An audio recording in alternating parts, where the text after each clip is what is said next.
All right, guys, welcome to an episode of Close and Conquer. I have had a lot of guests on here. I ain't going to freaking lie to you because you know I don't. This might be one of the most exciting guests I've had. My man, Wes Watson. How we doing, brother? Man, I'm excited. We were in Miami. I saw Big Sean at the post office. I was getting my passport. And I said, this looks like a motherfucker right here. This is somebody. I love when people have the sense of being somebody. And I knew you were right when I saw you, big dog. Thanks for having me here. Hey, thanks for being here. Here's what we're going to get to today. Because one of the things that I love about your story, and people have to stay with me here. You talk about people paying attention. The problem nowadays is that you can't get any better if somebody talking to you is full of shit. And the reality is that most people are. And which is weird because I'm 51 years old. How old are you, bud? 40. 40. Man, you look like you're 20. You're doing well. You're killing it. When I was growing up at 18, 19, 20, 22, 23, if you looked like you and you had the background you had, or if you got in trouble and got arrested like I did and did the shit we did, people didn't like that. Nowadays, everybody wants the story, and the people didn't even do it. There's people that actually never had that happen in their lives, and they're like, dude, that happened to me. And so your story's unique because, one, it's true.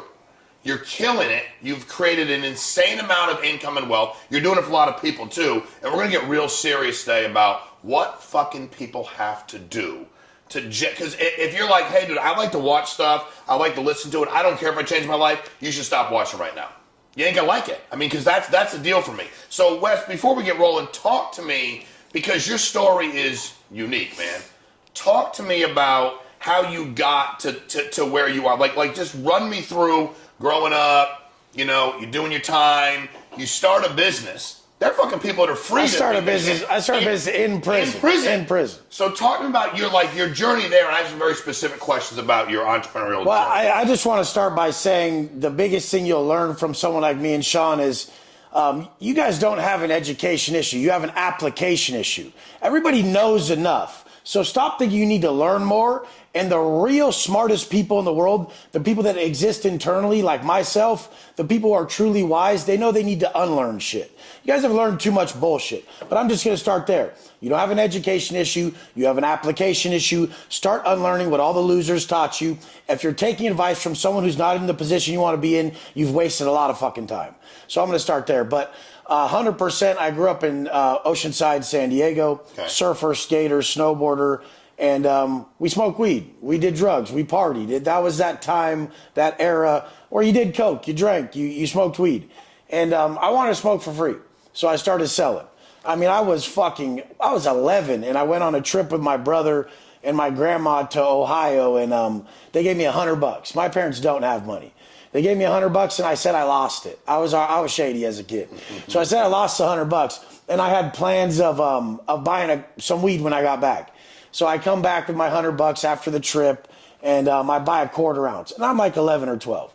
And then my brother's like 2 years older, so I'm hanging out with his older friends, and then they go into like, I don't even know why there's 15, 16-year-olds hanging out with the 12-year-old, but that's just how it was. I was bigger for my age. But I just break down the quarter into 7 grams, and I make $140 off my 100. That's when my entrepreneurial fucking mindset started. I'm like, oh, if I do this X amount of times, I can fucking kill it.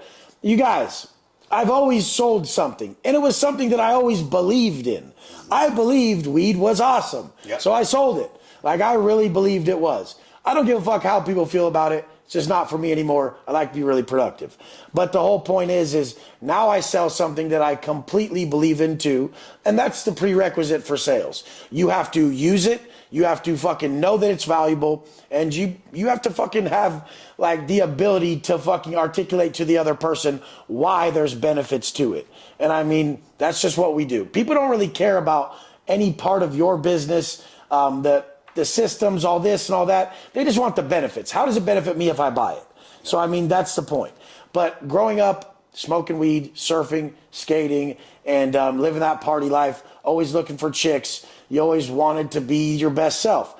I was a little chubby. Like, once I gained some weight, I got a little bit chubby at like fucking, 12 to like 14. And I was fucking pissed.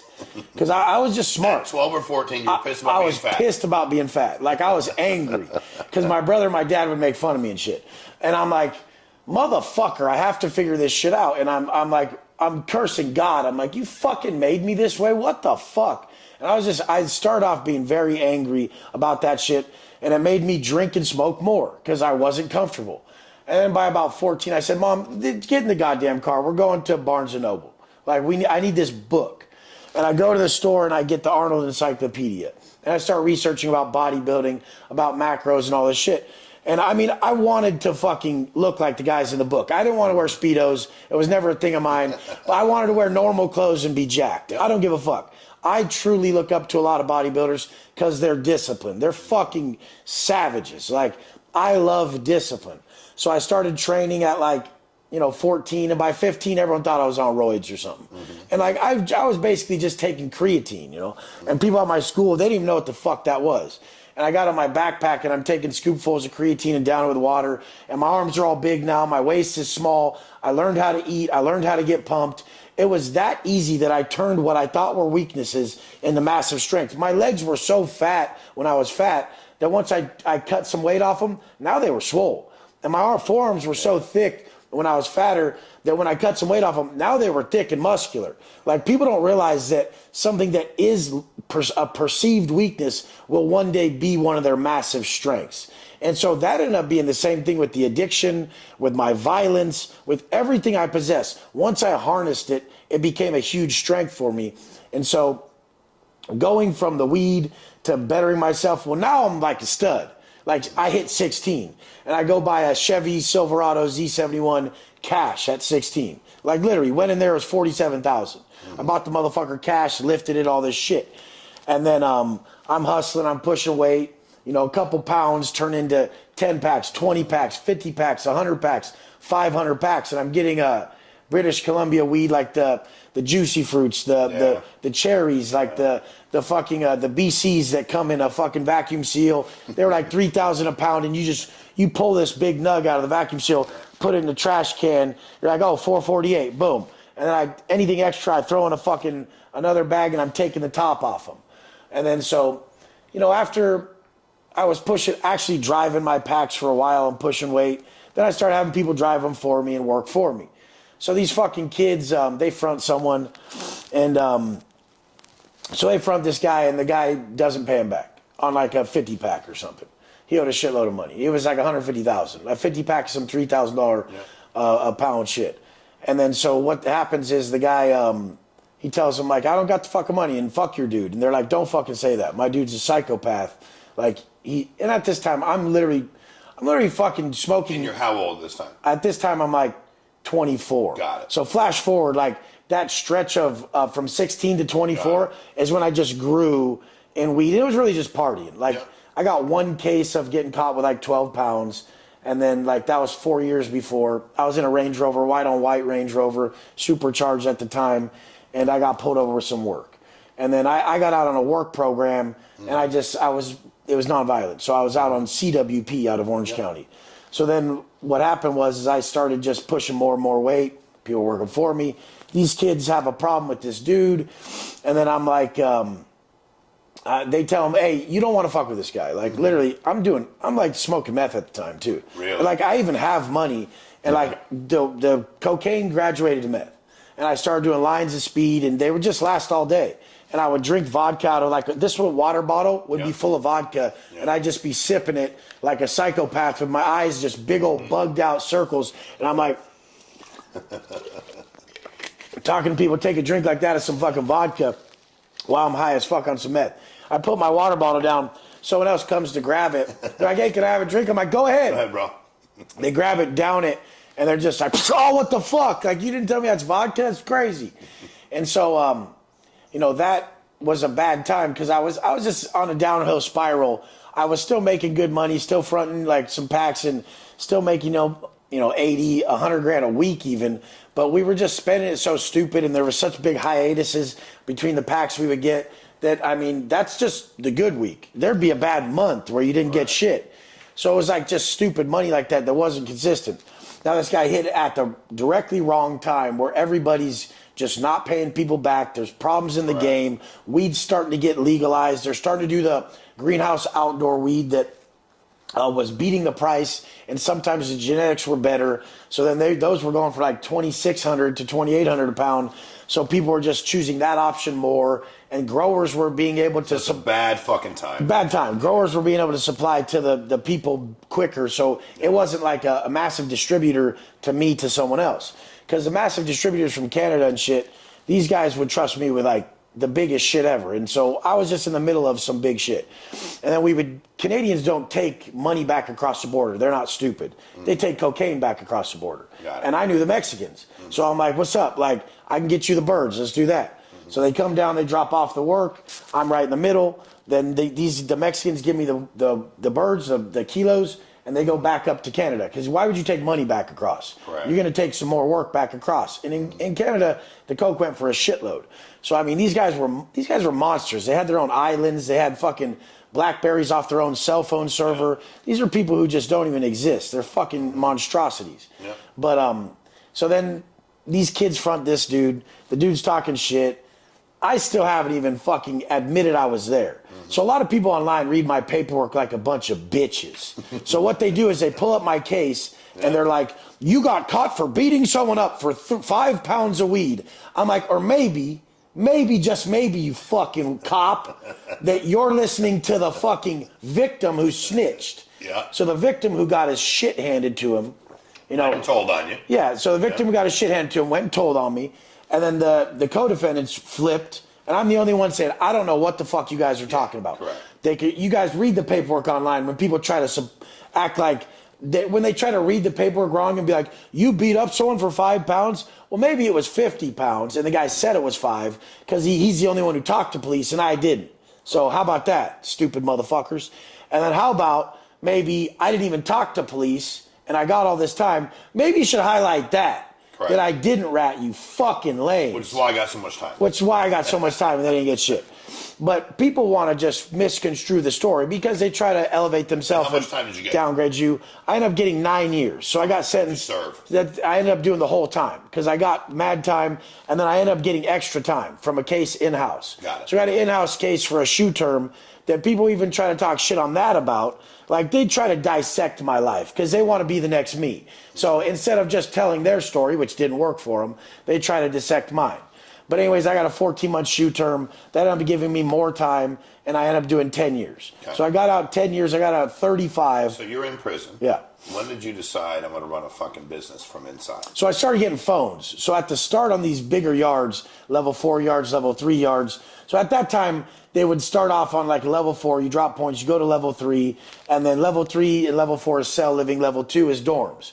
So when we were in cells, we only had flip phones, like Samsung flip phones and like the Nokia phones. Okay. So people were like, where are your pictures from the cell shit? I'm like, bro, we were scrolling through Facebook like this with the phone in the window. We didn't have smartphones till 2014. So by 2014, I was already on a level 2. Okay. And then people try to talk shit about that. Oh, you can't drop points from a shoe term to... Of course you can, you fucking idiot. If you drop enough points, you'll be at a level 2, which for me was a hard 19. I had 19 points. I could never go under a level 2. That's when I started really documenting my journey and started putting it on Instagram. Now, how did you know to do that? Oh, what just fucking hit you where you I saw Rich Piana. Okay. I said, oh my God, this dude is jacked. He makes me feel like I could run through a fucking wall. I love what he's saying. Fuck that. I need to get jacked as fuck, get online, and fucking document, share my shit. So I saw Rich Piana. I did my first post in 2014 on Instagram. It was a black and white picture, and I didn't know what to do. I was just like everyone else who was doing like a modeling pic with like a quote. So scroll all the way the fuck down, Watson_fit, scroll all the way down, and I'm sitting there like this, like a dumbass, because I had just got my armpit tatted and my whole shirt tatted. So it's like a black and white photo. Yeah. And I knew from the beginning I was going to do all black and white photos. And then the day I got out of prison, I was going to put up a color pic. Got it. So I ran from 2014 till I got out in 2018 with just color or black and white pics. The day I got out, I put up a color one. But even in prison, I was showing transformations. Mm-hmm. I was showing Pup from in Antelope Valley, satanic skin, that he was AVSS. Says it on his stomach. People are like, a satanic skin. He was a good dude. He's not like a That's like some shit. Like, these are lost kids who get caught in these fucking gangs. They're from group homes and shit. Like, they needed male guidance, and that's why the fuck me and Sean are good people to listen to. Because did you ever have a fucking man in your life that, like, really was what you needed, what you wanted? I mean, ripped, rich, rare, jacked, lives good habits, doesn't fucking use devices that are going to break you down. And I mean, that was my whole point behind my page, was to be the man I needed.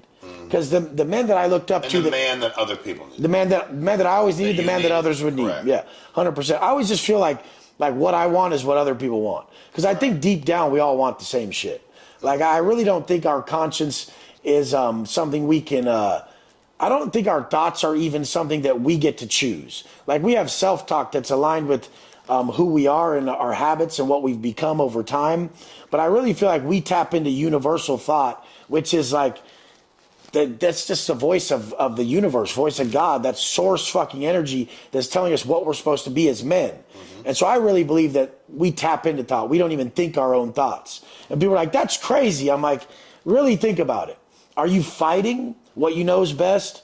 Or are you sitting there truly thinking up these plans? Or were you the idiot who was in the way? Like, Wes Watson was the idiot in the way the whole time. When I gave up on listening to Wes Watson, what he wanted, and I followed what my conscience told me, which what I say is the authentic voice of God, when I followed that, my life went perfect. When I listened to Wes Watson, I had all these problems. Correct. But when you follow the authentic voice of God, everything went fine. I came here.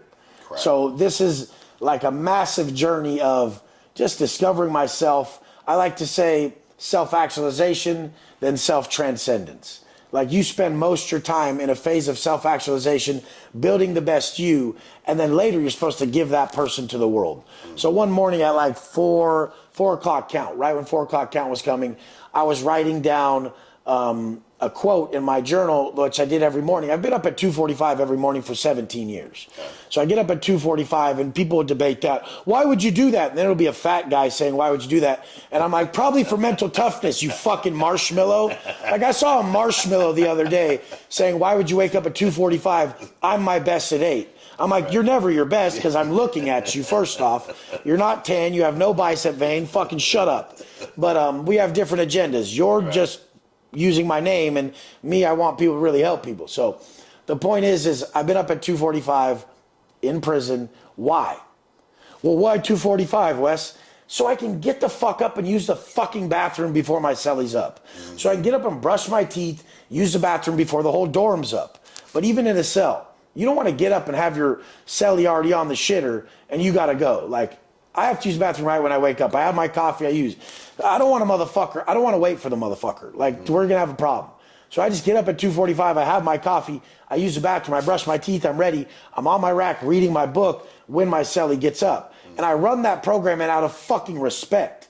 If all of a sudden I'm getting up at 4 or 4:15 or 5:15, I'm not respecting my celly for him to be able to operate with me. A lot of you guys could use that in your fucking homes. Like, have an actual routine so that your wife and your people and everyone can operate around you correctly so you guys aren't running into each other and shit. But that was the point. The point was to actually exist in prison to where I don't have to be around people in that way. I'm never in someone's way. There's never a traffic jam, and I'm way ahead of them. And that's what I've always told people. I'm first, motherfucker. So you said a lot, because this is something people got to get, right? I talk a lot. No, I love it. I love it. I'm good with you talking. I said you said a lot, though. Yeah. Hey, just talking and saying something. Oh, yeah, that's way better. You way better. said a lot. Perfect. Talking a lot is anybody can talk a lot. You said a lot, and the number, what you said over and over again, which was huge, was all these people talking about. Because here's the story. I love the way you said it. So I worked with abused and neglected children for 15 years. I worked as a social worker. Massive. Worked in group homes. That's what I did. Got done. I wanted to fix the shit. I wanted them to be better than me. I didn't know how to make them better, but I wanted them to be better than me. So I was like, I'll take that job. I don't want to stand up for kids. So I felt like I couldn't stand up for my mom when I was a little kid and all this shit I wanted to. So I watched. A lot of what you're saying is fucking huge, okay? Because they're lost. Lost as a motherfucker. They believe in anything anybody tells them to believe in because they're looking for a male role model. I work with adolescent boys. They're chasing gangs, all the shit. That was my deal. So, but you said it over and over again. All these people, and this is what people have to understand. You didn't have it all figured out. You just knew, I've got to be a better version of Wes. And people are always going to hate on you when you're trying to become a better version. I mean, dude, you're in prison. There's no way everybody's walking by going, hey, Wes, today's your day, right? You had all these people, and everybody still attacks the shit you do. And I get it. You don't give a flying fuck, which you don't. By the way, just so you know, he doesn't. Most people act like they don't, but they do. I've met them. You look in their eyes. Oh, they give a fuck. They say, I don't give a fuck. You're like, oh, no, you give a lot. You care. You give a lot of them. You don't. I lost my fear a long time ago. And I love that. Everything that you wouldn't want to happen to you happened to me. I love that. So I have no fucking fear. Talk, because what's holding what I see, I've built a bunch of business, exit them, meet with people, and they all want to do it. Everybody wants to do it. And what holds them back is they're paralyzed by fucking fear. You mentor a lot of people. We'll get into the businesses you've created because you've learned how to generate a lot of income. If you want to see a ride, I was waiting to see me pulled up, and I was like, shit. That was my cheapest car. I know it. Well, dude, but even that. My buddy called me. He's like, yo, there's a car. I was like, that must be Wes. He's coming up the street. For people to understand they're listening to you right now, they're not where you are right now. They are afraid. They shouldn't be, Wes. They should fucking not be afraid. But they are. What is your best, not even advice, walk them through the thought process where they are right now. It's fucked up. They're scared. They shouldn't be scared. I agree with you. Maybe they had too good a life. Maybe they didn't have a good enough life. I don't know what they've gone through. But walk us through when you're talking to somebody trying to get their head out of that fucking place.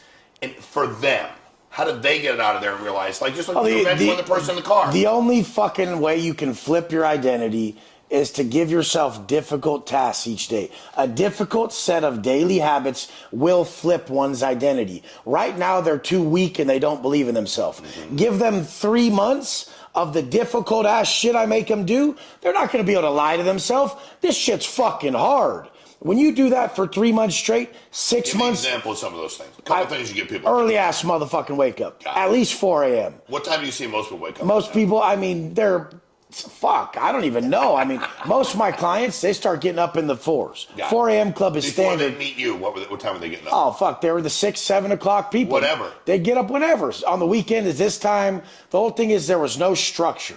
So even if I structured the stupidest program, even if I gave you the dumbest program, okay, wake up at 11 and then go throw this rock out in the water behind your house and then walk to 7-Eleven and say hi to the guy behind. There'd come a day where you don't want to fucking do it.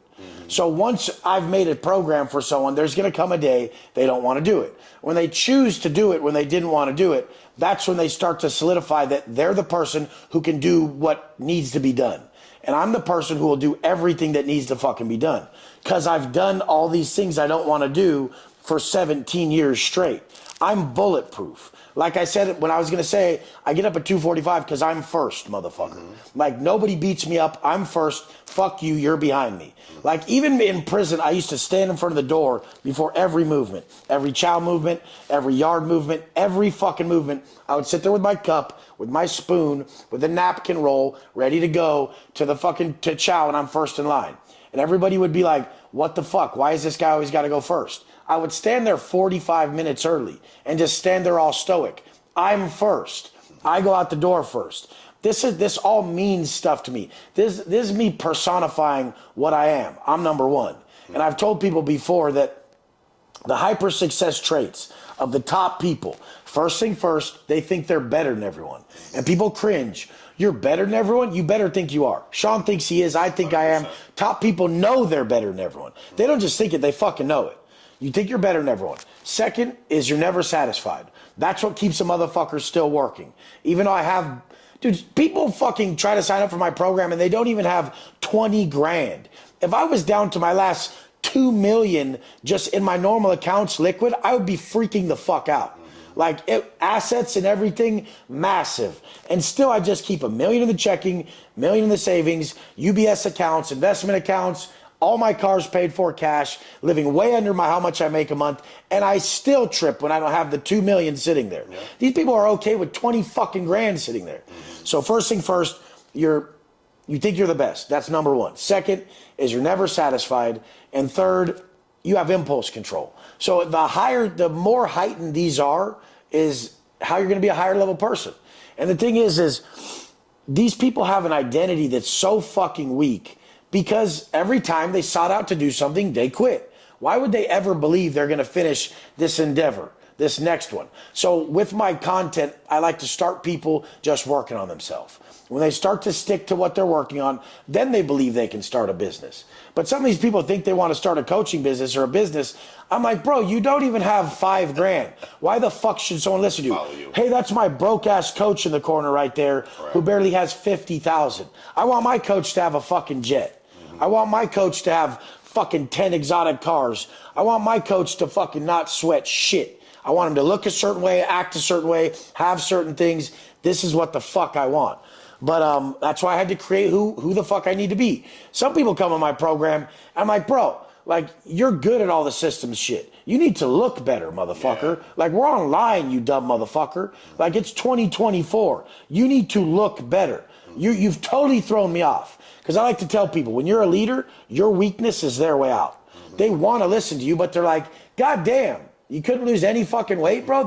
That's what you're doing? Correct. That's what you brought to the table. That shit.